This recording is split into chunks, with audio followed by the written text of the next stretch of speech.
যুক্তরাষ্ট্র ও ফ্রান্সের মধ্যস্থতায় অবশেষে লেবাননের সশস্ত্র সংগঠন হিজবুল্লাহর সঙ্গে ইসরায়েলের যুদ্ধবিরতি শুরু হয়েছে। এর মাধ্যমে প্রায় 14 মাসের রক্তক্ষয়ী সংঘাত আপাতত থামল। স্থানীয় সময় বুধবার ভোর 4টা থেকে বাংলাদেশ সময় সকাল 8টা যুদ্ধবিরতি কার্যকর হয়েছে বলে জানিয়েছে টাইমস অফ ইসরায়েল।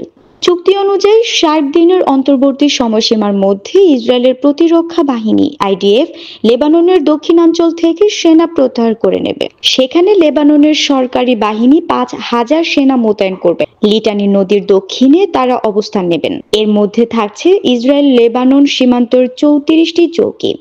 হিজবুল্লাহর সদস্যরা দক্ষিণ লেবানন ছেড়ে যাবে এবং সেখান থেকে তাদের সব সামরিক অবকাঠামো সরিয়ে ফেলা হবে। যুক্তরাষ্ট্র মূল চুক্তির পাশাপাশি আলাদা একটি চিঠি যুক্ত করেছে। সেখানে বলা হয়েছে, হিজবুল্লাহর যুদ্ধবিরতি কোনো শর্ত ভঙ্গ করলে ইসরায়েলের পাল্টা জবাব দেওয়ার অধিকার রয়েছে। 2023 সালের 7 অক্টোবর ইসরায়েলে ভূখণ্ডে অতর্কিত হামলা চালায় হামাস। সেদিনই এই হামলা পাল্টা জবাব দেয় ইসরায়েল, যার মাধ্যমে গাজার যুদ্ধের সূত্রপাত ঘটে। হামাসের সঙ্গে একাত্মতা প্রকাশ করে সেদিন থেকে ইসরায়েলের সীমান্ত হামলা চালিয়ে আসছে হিজবুল্লাহ। তাদের এসব হামলার ফলে 60,000 ইসরায়েলি বাস্তুচ্যুত হয়েছে। সেপ্টেম্বরে লেবাননের আকাশ ও স্থল হামলার তীব্রতা বাড়ায় ইসরায়েল। ইসরায়েলের হাতে হিজবুল্লাহর বেশিরভাগ শীর্ষ নেতার মৃত্যু হয়েছে। নিহত হয়েছেন প্রায় 3,700 মানুষ। ইসরায়েলের যুদ্ধকালীন মন্ত্রিসভা মঙ্গলবার 10-1 ভোটে এই যুদ্ধবিরতি চুক্তি অনুমোদনের পরপরই হোয়াইট হাউসে বক্তৃতা দিতে আসেন বাইডেন।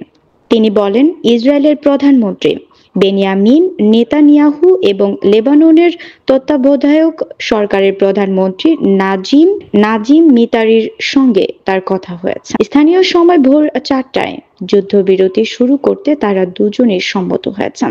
এই চুক্তির মাধ্যমে তিনি আশাবাদ প্রকাশ করেন, এই চুক্তির মাধ্যমে গাজায় শান্তি প্রতিষ্ঠার প্রক্রিয়াও। ফ্রান্সের প্রেসিডেন্ট এমানুয়েল মাক্রো বলেছেন, এই চুক্তি যুক্তরাষ্ট্রের ঘনিষ্ঠ সহযোগিতায় ইসরায়েলি ও লেবানিজ কর্তৃপক্ষের সঙ্গে বহু মাস ধরে চলা আলোচনার চূড়ান্ত পরিণতি।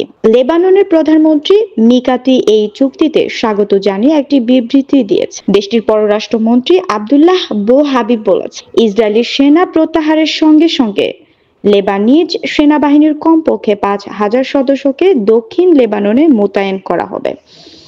ইসরায়েলের প্রধানমন্ত্রী বেনিয়ামিন নেতানিয়াহু বলেছেন, এই যুদ্ধবিরতি চুক্তি বাস্তবায়নের জন্য তিনি প্রস্তুত, কিন্তু হিজবুল্লাহ চুক্তি লঙ্ঘন করলে তারা কঠোর জবাব দেবে ইসরায়েল।